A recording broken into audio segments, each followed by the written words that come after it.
हरे कृष्णा, राधे राधे। आप सभी भक्तों का दिन शुभ और मंगलमय हो।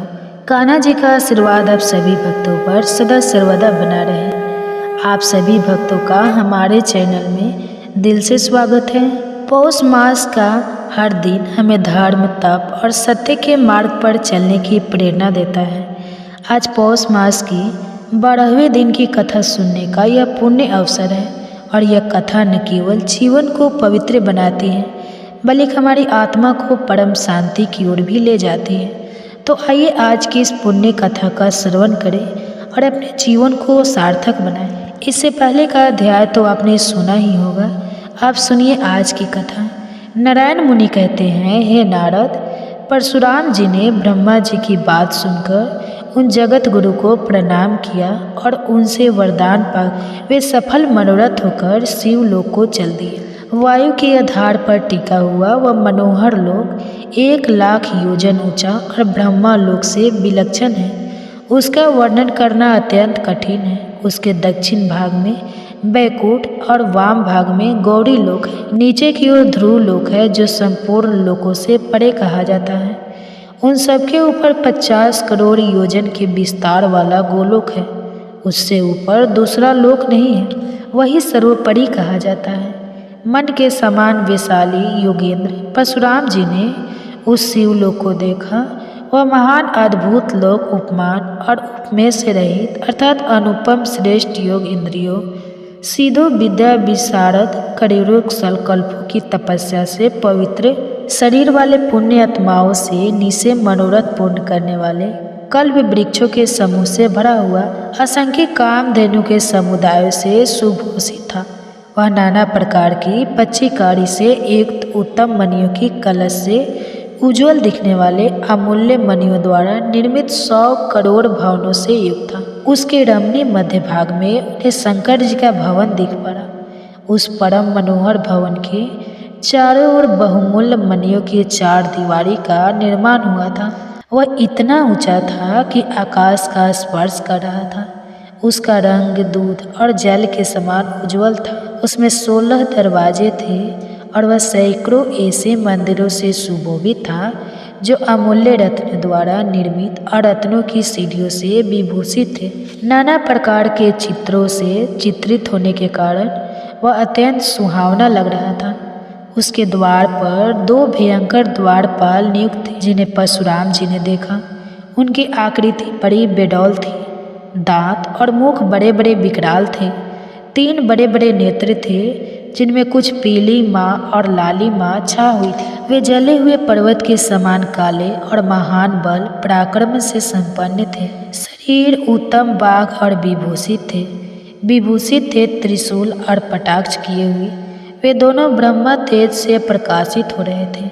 उन्हें देखकर परशुराम जी का मन भयग्रस्त हो गया। फिर भी वे डरते डरते कुछ कहने को तत्पर हुए। फिर उन्होंने विनीत होकर बड़ी नम्रता के साथ उन दोनों महाबली द्वारपालों के सामने अपना सारा वृत्तांत कह सुनाया। ब्राह्मण की बात सुनकर उन दोनों के मन में दया की भावना उमड़ आई। तब उन श्रेष्ठ अनुचरण ने दूत द्वारा महात्मा शंकर जी की आज्ञा लेकर परशुराम जी को भीतर प्रवेश करने का आदेश दे दिया। परशुराम जी उनकी आज्ञा पाकर श्री हरि का ध्यान करते हुए उस भवन के अंदर प्रवेश कर गए। वहाँ उन्होंने एक एक करके 16 दरवाजों को देखा जो तरह तरह की चित्रकारी से चित्रित होने के कारण अत्यंत सुंदर थे और उन पर भी द्वारपाल नियुक्त थे। उन्हें देखकर परशुराम जी को महान आश्चर्य हुआ। आगे बढ़ने पर उन्हें शंकर जी की सभा दिखाई पड़ी जो बहुत से शीत गणों से व्याप्त महर्षि द्वारा सेवित और पराजित पुष्पों की गंध से युक्त वायु द्वारा सुवासित थी। उस सभा में उन्होंने देवेश्वर शंकर जी के दर्शन किए। रत्नाभ्रमण से सुशोभित होकर रत्न सिंहासन पर विराजमान थे। उनके मस्तक पर चंद्रमा सुशोभित हो रहा था। वे बाघ पहने और त्रिशूल और पटस धारण किए हुए थे। उनका शरीर विभूषी से सुशोभित था। वे सर्प का युग पवित्र पहने थे और महान कल्याण स्वरूप कल्याण करने वाले कल्याण के कारण पूर्ण काम और करोड़ों सूर्य के समान प्रभावशाली थे। उनका मुख प्रसन्न था जिस पर मंद मंद मुस्कान की अद्भुत छटा बिखर रही थी। वे भक्तों पर अनुग्रह करने के लिए अधीर हो रहे थे। वे सनातन ज्योति स्वरूप लोगों के लिए अनुग्रह करने के मूर्त रूप जटाधारी, सती की हाड़ियों से सुशोभित तपस्याओं के फल देने वाले और संपूर्ण संपदाओं के दाता थे। उनका वर्ण शुद्ध स्फटिक के समान उज्ज्वल था। उनके 5 मुख और 3 नेत्र थे। वे तत्व मुद्रा द्वारा शिष्यों को ग्रह ब्रह्मा का उपदेश कर रहे थे। योगेंद्र उनकी स्तुति में और बड़े बड़े सिद्ध उनकी सेवा में नियुक्त थे। उन्हें देखकर परशुराम जी ने बड़े आदर के साथ सिर झुकाकर प्रणाम किया। फिर शिव जी के बाएं भाग में कार्तिकेय जी, दाहिनी ओर गणेश्वर, सामने नंदेश्वर, महाकाल और वीरभद्र तथा उनकी गोद में उनकी प्रियतमा पत्नी गिरिराज नंदिनी गौरी को देखा। उन सबको भी परशुराम जी ने बड़े के साथ भक्ति पूर्वक सिर झुकाकर नमस्कार किया। उस समय शिव जी का दर्शन करके परशुराम जी परम संतुष्ट हुए। शोक से पीड़ित तो थे, इसलिए आंखों में आंसू भरकर अत्यंत कातर होकर हाथ जोड़कर शांत भाव से दीन और गदगद वाणी के द्वारा शिव जी की स्तुति करने लगे। परशुराम जी बोले, हे ईश्वर, मैं आपकी स्तुति करना चाहता हूँ, परंतु स्तुति करने में सर्वथा असमर्थ हूँ। आप अक्षर और अक्षर के कारण तथा इच्छा रहित है, तब मैं आपकी क्या स्तुति करूँ? प्रभु, मैं तो मंद बूंदी हूँ, मुझ में शब्दों की योजना करने का ज्ञान तो है नहीं और चला हूँ देवेश्वर की स्तुति करने। भला जिनकी स्तुति करने की शक्ति स्वयं वेदों में नहीं है, उन आपकी स्तुति करके कौन पार पा सकता है? आप मन, बुद्धि और वाणी के अगोचर सार से भी सारों प्रात्मक ज्ञान और बुद्धि के असाध्य आदि मध्य और अंत से हीन तथा विनाशी विश्व पर शासन करने वाले तंत्र ही तंत्र के कारण ध्यान द्वारा असाध्य साधन करने में अत्यंत सुगम और दया के सागर है। हे दीनबंधो, मैं अत्यंत दीन हूँ। हे करुणा सिंधु, मेरी रक्षा कीजिए। आज मेरा जन्म सफल और जीवन सुजीवन हो गया, क्योंकि भक्तगण जिन्हें स्वप्न में भी नहीं देख पाते, उन्हीं को इस स्वप्न समय में प्रत्यक्ष देख पा रहा हूँ। जिसकी कलश से इंद्र आदि देवगण तथा जिनके कलश से चराचर प्राणी उत्पन्न हुए हैं, उन महेश्वर को मैं नमस्कार करता हूँ। जो सूर्य, चंद्रमा, अग्नि, जल और वायु के रूप में विराजमान हैं, उन महेश्वर को मैं अभिवादन करता हूँ। जो स्त्री रूप, नपुंसक रूप और पुरुष रूप धारण करके जगत का विचार करते हैं, जो सबके आधार और सर्वस्वरूप है, उन महेश्वर को मैं नमस्कार करता हूँ। हिमालय कन्या देवी पार्वती ने कठोर तपस्या करके जिन्हें प्राप्त किया है, दीर्घ तपस्या के द्वारा भी जितना प्राप्त होना अत्यंत दुर्लभ है, उन महेश्वर को मैं नमस्कार करता हूँ। किसी को इस भौतिक संसार से मुक्त करने वाले हैं और उन्हें परम आध्यात्मिक उच्च गंतव्य को प्रदान करने वाले हैं, और इसलिए नित्य प्रतिदिन उनका श्रवण, कीर्तन और स्मरण करना चाहिए। और विशेषकर इस पौष मास में भगवान श्री विष्णु की विशेष पूजा, उनकी कथाओं का श्रवण और उनका अर्चन करने से वे अत्यंत प्रसन्न होते हैं। और इसलिए इस पौष मास में हम आपके लिए प्रतिदिन इन सुंदर पौराणिक कथाओं को लेकर आ रहे हैं। हमारे इसी पौष मास की भागवत महापुराण कथा श्रृंखला की पिछली कड़ी में हमने राजा पृथु के जीवन चरित्र के विषय में सुना। उनका जन्म राजा वेन के अंगों से हुआ था और राजा वेन अत्यंत दुरात्मा थे, लेकिन राजा पृथु एक बड़े ही महात्मा और धर्मात्मा थे। हमने देखा कि किस प्रकार उनके शासन काल में संपूर्ण प्रजा सुख समृद्धि से संपन्न और संतुष्ट रहा करती थी। लेकिन एक समय पृथ्वी ने सभी अनाजों को निगल लिया और तब क्रोध में आकर राजा पृथु ने पृथ्वी पर आक्रमण किया। जब पृथ्वी का कहीं पर भी आश्रय नहीं मिला तो वह गाय का रूप धारण करके राजा पृथु की शरण में आती है। और फिर आगे क्या होता है उसकी कथा का श्रवण हम आज करेंगे। तो चलिए श्रोताओं, आज की इस विशेष कथा का आरंभ करते हैं। गाय के रूप में आई हुई पृथ्वी ने राजा पृथु को नमस्कार करते हुए कहा, हे महाराज, क्षमा कीजिए, रक्षा कीजिए। हे महाप्रज्ञ, मैं तो धारण करने वाली भूमि हूँ। मेरे ही आधार पर आप सभी लोग टिके हुए हैं। यदि मैं मारी गई तो सातों लोग नष्ट हो जाएंगे। गाय की हत्या में बहुत बड़ा पाप लगता है। इस बात का श्रेष्ठ ब्राह्मणों ने प्रत्यक्ष अनुभव भी किया है। अगर मेरा नाश हो जाएगा तो संपूर्ण प्रजा का नाश हो जाएगा। हे राजन, अगर मैं ना रही तो तुम प्रजा को कैसे धारण करोगे? अगर तुम वास्तव में प्रजा का कल्याण करना चाहते हो तो मुझे मारने का विचार छोड़ दो।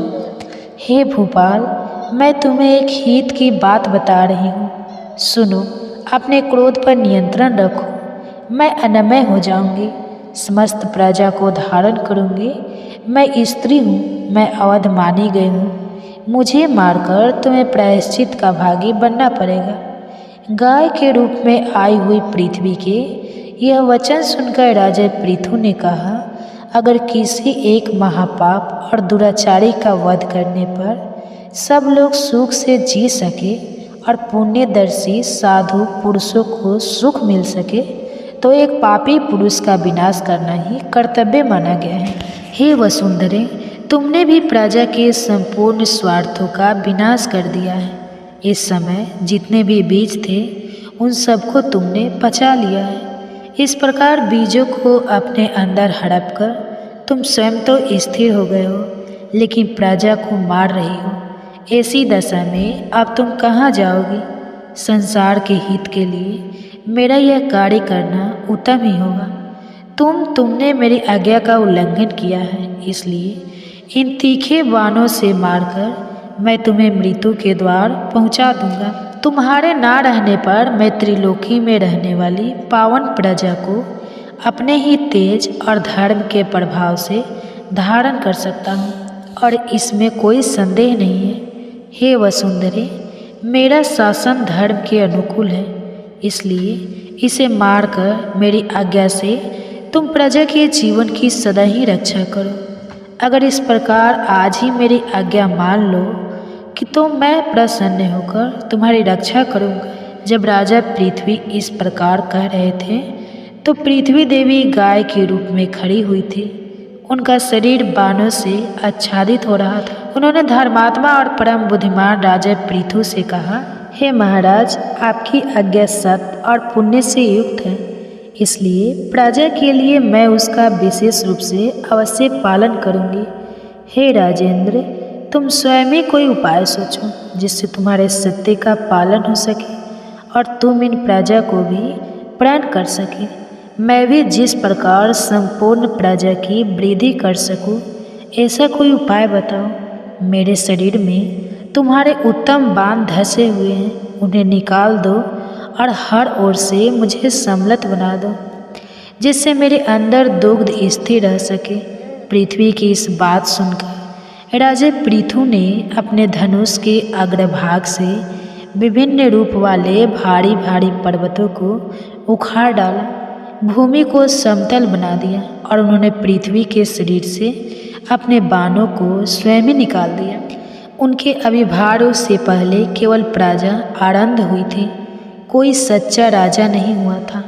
उन दिनों में यह सारी प्रजा कहीं भूमि में गुफा बनकर, कहीं पर्वत पर, कहीं नदी के किनारे, जंगली झाड़ियों में, संपूर्ण तीर्थों में, समुद्र के किनारों पर निवास करती थी। सब लोग पुण्य कर्मों में लगे रहते थे। फल फूल मधु यही उनका आहार था। लेकिन वेन कुमार पृथु ने प्रजा के सब इस कष्ट को देखा तो इसे दूर करने के लिए स्वयं मनु को वश बनाया और अपने हाथ को ही दुग्ध पात्र बनाकर पृथ्वी से हर प्रकार के धान्य और गुणकारी अन्न मैया वाले उस पवित्र अन्न के द्वारा प्रजा, पितरों और ब्रह्मा आदि देवताओं का यजन पूजन करने लगे। हे ब्राह्मणों, उस समय की संपूर्ण प्रजा पुण्य कर्म में संलग्न रहती थी, इसलिए देवताओं और विशेषकर ब्राह्मणों तथा अतिथियों को अन्न देकर उसके बाद ही स्वयं भोजन करती थी। उसी अन्न से बाकी के यज्ञों का अनुष्ठान करती और देवेश्वर भगवान श्री विष्णु का यजन और तर्पण करती और उसी अन्न के द्वारा संपूर्ण देवता तृप्त हो जाते थे। उसके बाद भगवान की प्रेरणा से पानी बरसता और उससे पवित्र अन्न आदि फिर से उत्पन्न होते थे। उसके बाद समस्त ऋषियों, महामना, ब्राह्मणों और देवताओं ने भी इस पृथ्वी का दोहन किया। प्रीति आदि ने जिस प्रकार बछड़ों की कल्पना करके पूर्व काल में इस पृथ्वी के दूहा था, अब उसका वृत्तांत सुनिए। हे ब्राह्मणों, पियों ने चांदी का दोहन पात्र बनाया, यम को बछड़ा बनाया, आतंक ने दूल्हे वाले ग्वाले का काम किया और स्वर्था रूपी दूध को दोहने लगे।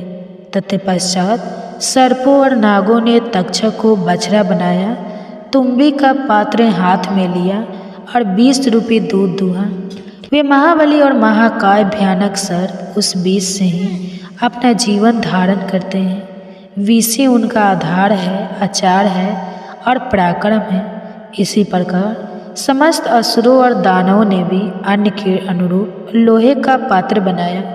संपूर्ण कामनाओं के साधन भूत महामयूराम जीवन धारण करने लगे। उसे पाकर आज भी समस्त दानव माया में प्रवीण देखे जाते हैं। उसके बाद आए गंधर्व और अप्सराएं, जिन्होंने पृथ्वी का दोहन किया। नृत्य और संगीत की विद्या ही उनका दूत थी और उसी से गंधर्व, यक्ष और अप्सराओं की जीविका चलती है। परम पुण्यम पर्वतों ने भी इस पृथ्वी से अनेक प्रकार के रत्न और अमृत के समान औषधियों का दोहन किया और वृक्षों ने पत्तों के पात्र बनाए और उसमें पृथ्वी का दूध दुहा। जलने और काटने के बाद भी फिर से अंकुर निकाल आना, यही उनका दूध था। उस समय पाकर का पेड़ बछड़ा बना था और साल के पवित्र वृक्ष ने दुहने का काम किया। उसके बाद आय ग्रह, चारण, सिद्ध और विद्याधर, उन सब ने भी पृथ्वी को दुहा और उस समय यह वसुंधरा संपूर्ण अभिलक्ष्य पदार्थों को देने वाली कामधेनु बन गई थी। जो लोग जिस जिस वस्तु की इच्छा करते उन्हें भिन्न भिन्न पात्र और बछड़े के द्वारा वो वस्तुएं दूध के रूप में प्रदान कर दी गई। वह धात्री यानी धारण करने वाली और विधात्री यानी उत्पन्न करने वाली बन गई। यह श्रेष्ठ वसुंधरा है। यह समस्त कामनाओं को पूर्ण करने वाली धेनु है और यह पुण्य की अलंकृत पुण्य दैनी परम पावन पुण्य और हर प्रकार के धान्य को अंकुरित करने वाली है। यही महालक्ष्मी और हर प्रकार के कल्याण की जननी है। यही 5 भूतों का प्रकाश और रूप है। यह समुद्र, पर्यटन, पृथ्वी पहले मोदिनी के नाम से प्रसिद्ध थी, फिर अपने आप को वेन कुमार राजा पृथु की पुत्री स्वीकार करने के कारण उसका नाम पृथ्वी पड़ा। कथा को आगे बढ़ाते हुए शीलसुत गोस्वामी ने कहा, हे ब्राह्मणों, पृथु के प्रयत्न के कारण इस पृथ्वी पर घर और गांव की नींव पड़ी, फिर बड़े बड़े कस्बे और शहर बने। धन धान्य से वह संपन्न हुई और हर प्रकार के तीर्थ स्थान इसके ऊपर प्रकट होने लगे। इस वसुमती देवी की ऐसी ही महिमा बताई गई। वह सर्वदा लोकम मानी गई। वेन कुमार महाराज पृथ्वी का ऐसा ही प्रभाव पुराणों में बताया गया है। वे संपूर्ण धर्मों के प्रकाशक, वनों और आश्रमों के संस्थापक हैं। समस्त लोगों को धारण और पोषण करने वाले हैं। जो भी सौभाग्यशाली राजा इस लोक में वास्तविक राजपद प्राप्त करना चाहते हो, उन्हें परम प्रतापी राजा वन कुमार पृथु को नमस्कार करना चाहिए। जो धन, वेद का ज्ञान और युद्ध से सदा ही विजय प्राप्त करना चाहते हो, उन्हें भी महाराजा पृथु को प्रणाम करना चाहिए।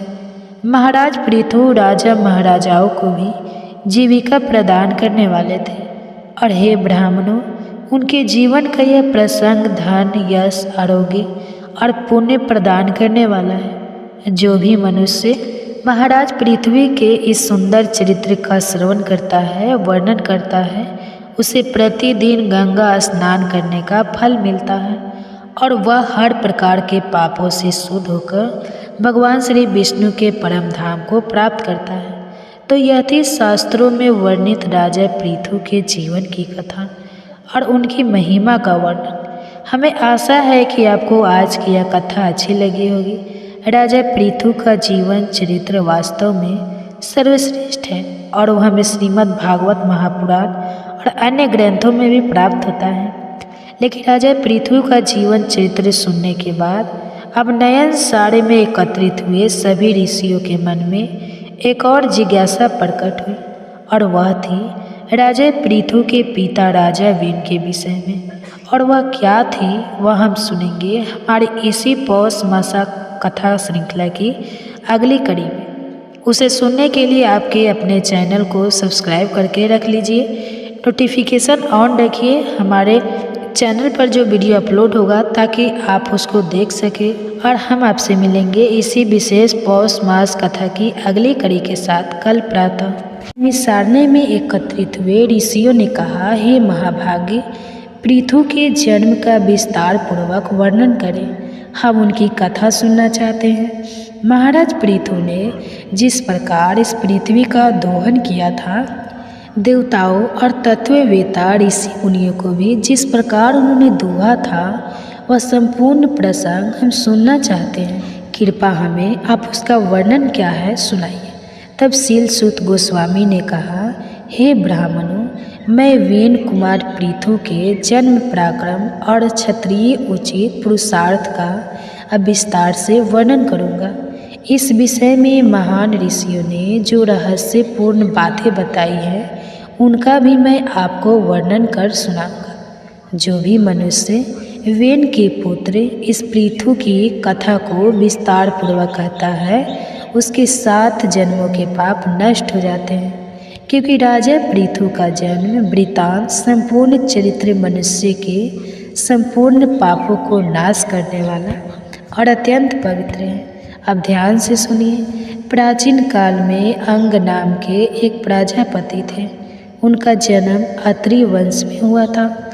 ऋषि अत्रि के समान ही प्रभावशाली, धर्म के रक्षक, अत्यंत बुद्धिमान, वेद और शास्त्रों के तत्व ज्ञान थे, जिसका नाम था सुनीता। महान प्रजापति अंग ने उन्हीं के साथ विवाह किया था और उसके गर्भ में उन्हें वेन नामक एक पुत्र की प्राप्ति हुई थी। लेकिन दुर्भाग्य से यह पुत्र धर्म का नाश करने वाला निकला। जब वह राजा बना तो वेन वेद उक्त सदाचार स्वरूप सभी धर्मों का परित्याग करके काम, लोभ और मोह वंश पाप का ही आचरण करता रहता। मद और मातृस्मा, स्वाध्याय और यज्ञ का नामो निशान भी नहीं रहा। यज्ञ में आए हुए सभी देवता यजमान के द्वारा अर्पण किए हुए सोमरस का पान नहीं करते थे, क्योंकि वह दुष्ट आत्मा राजा वेन ब्राह्मणों से प्रतिदिन यही कहता रहता कि स्वाध्याय करने की कोई आवश्यकता नहीं, होम करना भी छोड़ दो, दान भी मत दो और यज्ञ भी मत करो। प्रजापति वेन का विनाश काल अब आ चुका था और इसलिए उसने क्रूर घोषणा की थी। वह सदैव यही कहता रहता कि मैं ही यजन करने के योग्य देवता हूँ, मैं ही यज्ञ करने वाला यजमान और मैं ही यज्ञ का कर्म हूँ। मेरे उद्देश्य से ही यज्ञ और होम का अनुष्ठान होना चाहिए। मैं स्वयं सनातन विष्णु हूँ, मैं ही ब्रह्मा, मैं ही रुद्र हूँ, मैं ही इंद्र और सूर्य और वायु हूँ। हव्य और काव्य का भोक्ता भी सदैव मैं ही हूँ, मेरे सिवा दूसरा कोई नहीं है। अब राजा वेन इस प्रकार बोलते थे तो महान शक्तिशाली ऋषि मुनियों को अत्यंत क्रोध आता था। एक दिन वे सभी एकत्रित होकर उस पाप बुद्धि वाले राजा के पास गए और उसे कहने लगे, हे राजन, राजा को धर्म का मूर्तिमान स्वरूप माना गया है, इसलिए प्रत्येक राजा का यह कर्तव्य होता है कि वह धर्म की रक्षा करे। हम सभी लोग 12 वर्षों में समाप्त होने वाले एक यज्ञ की दीक्षा ग्रहण करने जा रहे हैं। तुम अधर्म का त्याग कर दो, क्योंकि ऐसा करना सत्पुरुषों का धर्म नहीं है।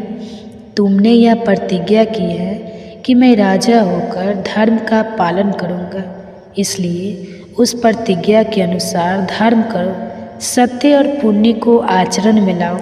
अब ऋषियों की यह बातें सुनकर राजा वेन को भी बड़ा क्रोध आया। उन सब की ओर दृष्टिपात करके वो यमराज की तरह दहाड़े। यमराज की तरह दहाड़ते हुए बोलने लगा, अरे ओ मूर्ख, तुम्हारी बुद्धि भ्रष्ट हो चुकी है। अब तुम सब निश्चय ही मुझे नहीं जानते हो। भला ज्ञान, पराक्रम, तपस्या और सत्य के द्वारा मेरी समानता करने वाला इस पृथ्वी पर दूसरा कौन है? मैं ही संपूर्ण भूतों और विशेषता हर धर्म की उत्पत्ति के कारण हूँ। अगर मैं चाहूँ तो इस पृथ्वी को जला सकता हूँ, जल में डुबो सकता हूँ और पृथ्वी तथा आकाश को रुद्ध सकता हूँ।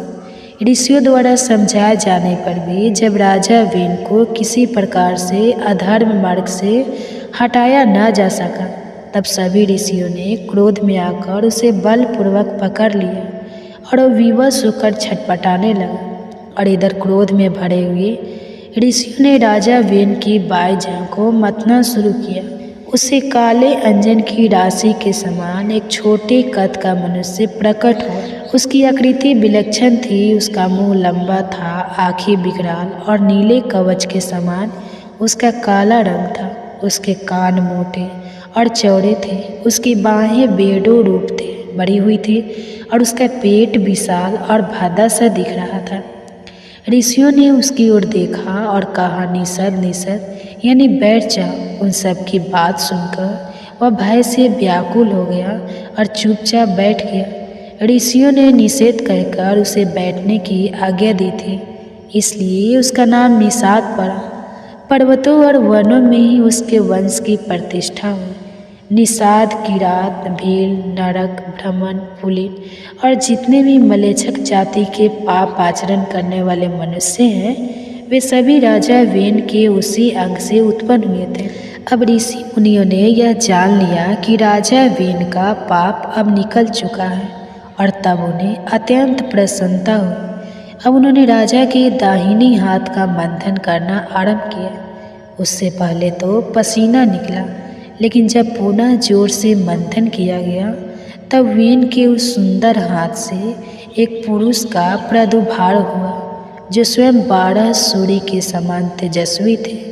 उनके मस्तक पर सूर्य के समान चमचमाता होता हुआ सुंदर मुकुट था और कानों में कुंडल थे।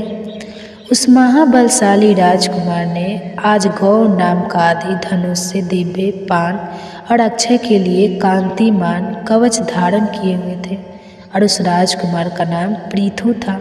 वे अत्यंत सौभाग्यशाली वीर, धर्मात्मा और महात्मा थे। उनका जन्म होते ही संपूर्ण प्राणियों में हर्ष छा गया और फिर सभी ब्राह्मणों ने मिलकर राजा पृथु का राज्य अभिषेक किया।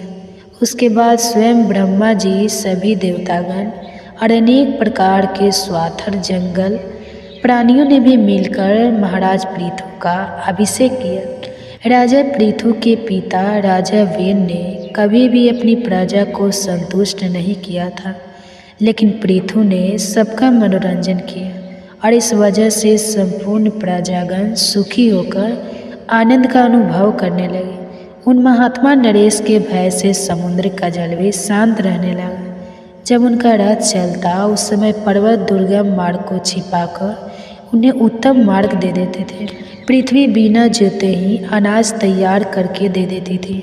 सभी जगह पर गाय कामधेनु बन जा चुकी थी। मेघ प्रजा की इच्छा के अनुसार वर्षा करता। सभी ब्राह्मण और क्षत्रिय देव यज्ञ और बड़े बड़े उत्सव किया करते। राजा पृथु के शासन काल में वृक्ष इच्छा के अनुसार फलते थे। उनके पास जाने से सबकी इच्छाएं पूर्ण हो जाती थी। देश में ना तो कभी अकाल पड़ा, ना ही कोई बीमारी फैलती, ना ही मनुष्य की अकाल मृत्यु होती थी। सभी लोग सुख से जीवन बिता रहे थे और धर्म के अनुष्ठान में ही लगे रहते थे। हे ब्राह्मणों, प्रजा ने अपने जीवन रक्षा के लिए पहले जो अन्न का बीज बो रखा था, उसे एक बार इस पृथ्वी ने पचाक व स्थित हो गई और उस समय संपूर्ण प्रजा राजा पृथु के पास चली और मनुष्यों के कथन अनुसार कहने लगी, हे राजन, हमारे लिए उत्तम जीविका का प्रबंध कीजिए। हे राजाओं में श्रेष्ठ, आप हमारी सहायता कीजिए।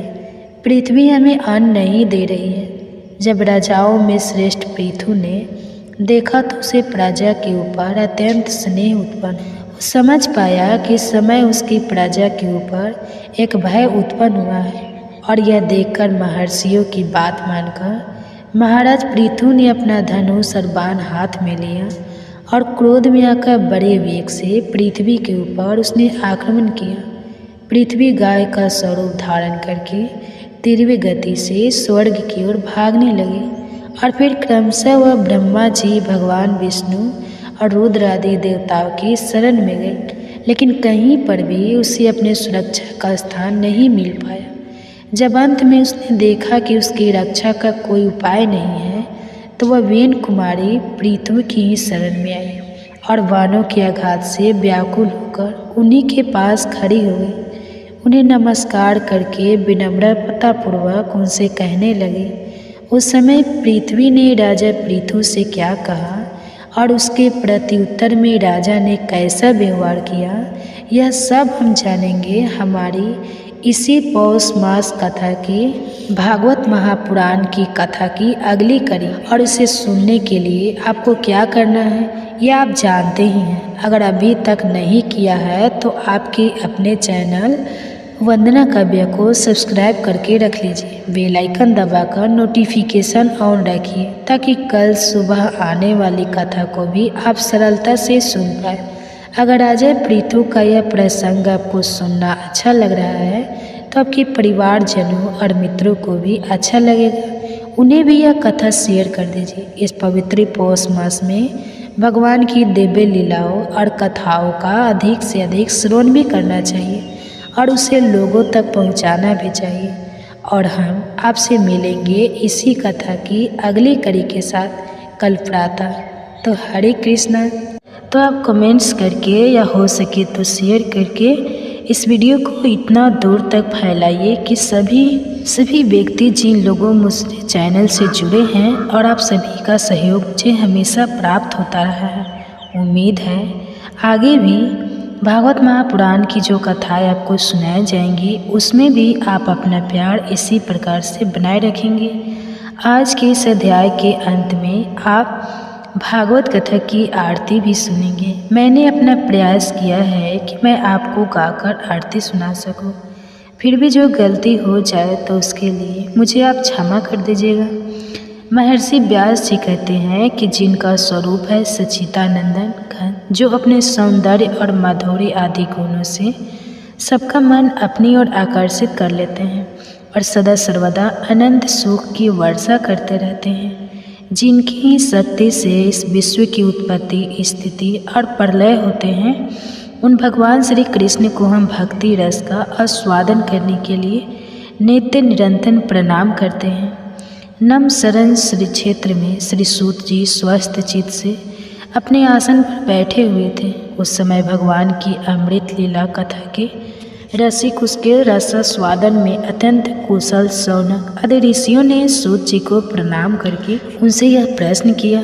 ऋषियों ने पूछा, सूत जी, धर्मराज युधिष्ठिर जब श्री मथुरा मंडल में अनिरुद्ध नंदन ब्रज का और हस्तिनापुर में अपने पवित्र परीक्षित का राज्याभिषेक करके हिमालय पर चले गए, तब राजा ब्रज और परीक्षित ने कैसे कैसे कौन कौन सा कार्य किया। सूत जी कहने लगे, भगवान नारायण, निरोत्तम नर देवी सरस्वती और महर्षि व्यास जी को नमस्कार करके शुद्ध चित होकर भगवान तत्व को प्रकाशित करने वाले इतिहास पुराण रूप जय का उच्चारण करना चाहिए। सोनकादि ब्रह्मा ऋषियों जब धर्मराज युधिष्ठिर अधिक पांडवगण सर्वांगारोहण के लिए हिमालय चले गए, तब सम्राट परीक्षित एक दिन मथुरा गए। उनकी इस यात्रा का उद्देश्य इतना ही था कि वहाँ चलकर ब्रजनाभ से मिलकर आ गए। जब ब्रजनाभ को यह समाचार मालूम हुआ कि मेरे पिता के समान परीक्षित जी मुझसे मिलने के लिए आ रहे हैं, तब उनका हृदय प्रेम से भर गया। उन्होंने नगर से आगे बढ़कर उनकी अगवानी की, चरणों में प्रणाम किया और बड़े प्रेम से उन्हें अपने महल में ले आए। वीर परीक्षित भगवान श्री कृष्ण के परम प्रेमी भक्त थे। उनका मन नित्य निरंतर आनंद घन श्री कृष्ण चंद्र में ही रमता रहता था। उन्होंने भगवान श्री कृष्ण के प्रपौत्र ब्रजनाभ का बड़े प्रेम से आलिंगन किया। इसके बाद अंतःपुर में जाकर भगवान श्री कृष्ण की रोहिणी आदि पत्नियों को नमस्कार किया रोहिणी आदि श्री कृष्ण पत्नियों ने भी सम्राट परीक्षित का अत्यंत विश्राम किया। वे विश्राम करके जब आराम से बैठ गए तब उन्होंने वज्र नाव से यह बात कही। राजा परीक्षित कहने लगे, हे तात, तुम्हारे पिता और पितामह ने मेरे पिता पितामह को बड़े बड़े संकटों से बचाया है। मेरी रक्षा भी उन्होंने ही की है। प्रिय व्रजनाभ, अगर मैं उनके उपकार का बदला चुकाना चाहूँ तो किसी प्रकार भी नहीं चुका सकता। इसलिए मैं तुमसे प्रार्थना करता हूँ कि तुम सुखपूर्वक अपने राजकाज में लगे रहो।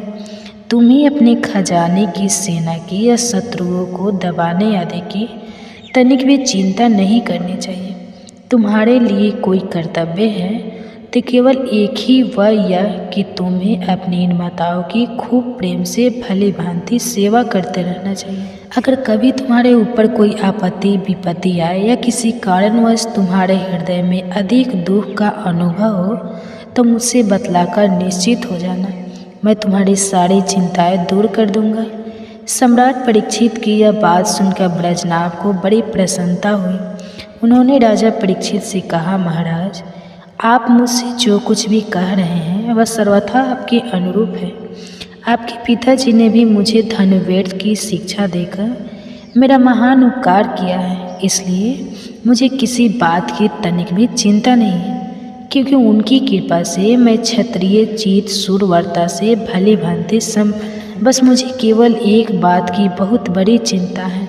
आप उसके संबंध में कुछ सोचिए। यद्यपि मैं मथुरा मंडल के राज्य पर अभिषिक्त हूँ, फिर भी मैं यहाँ निर्जन वन में ही रहता हूँ। इस बात का मुझे कुछ भी नहीं पता कि यहाँ की प्रजा कहाँ चली गई, क्योंकि राज्य का सुख तो तभी है जब प्रजा रहे। जब ब्रजनाभ ने परीक्षित जी से यह बात कही तब उन्होंने ब्रजनाभ का संदेश मिटाने के लिए महर्षि शांडिल्य को बुलाया। यही महर्षि शल्य पहले नंद आदि गोपों के पुरोहित थे। परीक्षित का संदेश पाते ही महर्षि शैलेंद्र अपनी कुटी छोड़कर वहां आ पहुँचे। ब्रजनाभ ने विधि पूर्वक उनका स्वागत सत्कार किया और वे एक ऊंचे आसन पर विराजमान हुए। राजा परीक्षित ने ब्रजनाभ की बात उन्हें कह सुनाई। इसके बाद महर्षि शांडिल्य बड़ी प्रसन्नता से उनको सांत्वना देते हुए कहने लगे, परीक्षित और ब्रजनाभ, मैं तुम लोगों से ब्रज भूमि का रहस्य बतलाता हूँ, तुम एकाग्रचित होकर सुनो। ब्रज शब्द का अर्थ है व्यापित। इस वृद्ध वचन के अनुसार व्यापक होने के कारण ही इस भूमि का नाम ब्रज पड़ा है। सत्व रज तम, इन तीन गुणों से अतीत जो पर ब्रह्मा है वही व्यापक है, इसलिए उसे ब्रज कहते हैं। वो सदानंद स्वरूप ब्रह्म ज्योतिमय और अविनाशी है। जीवन मुक्त पुरुष उसी में स्थित रहते हैं। इस पर ब्रह्मा स्वरूप ब्रज धाम में नंद नंदन भगवान श्री कृष्ण का निवास है। उनका एक एक अंग सचितानंदन स्वरूप है। वे आत्मा राम और आप्त काम है। प्रेम रस में डूबे हुए रसिक जन ही उनका अनुभव करते हैं। भगवान श्री कृष्ण की आत्मा है। राधिका उनसे रमन करने के कारण ही रहस्य रस के मर्मज्ञानी पुरुष उन्हें आत्मा राम कहते हैं। तुम दोनों भगवान की जिस लीला को देख रहे हो वह व्यवहारिक लीला है। यह पृथ्वी और स्वर्ग आदि लोग इसी लीला के अंतर्गत है। इसी पृथ्वी पर यह मथुरा मंडल है। यही वह ब्रज भूमि है जिसमें भगवान की वह वास्तव रहस्य लीला गुप्त रूप से होती रहती है। वो कभी कभी प्रेम पूर्ण हृदय वाले रसिक भक्तों को सबोर देखने लगती है। कभी 28वें द्वापर के अंत में जब भगवान की रहस्य लीला के अधिकारी भक्तजन यहाँ एकत्र होते हैं, जैसा कि समय भी कुछ काल पहने हुए थे, उस समय भगवान अपने अंतर्गत प्रेमियों के साथ अवतार लेते हैं और उनके अवतार का यह प्रयोजन होता है कि रहस्य लीला के अधिकारी भक्तजन भी अंतरंग परों के साथ सम्मिलित होकर लीला रस का आस्वादन कर सकें। इस प्रकार जब भगवान अवतार ग्रहण करते हैं उस समय भगवान के अभिमत प्रेमी देवता और इसी आदि भी सब और अवतार लेते हैं।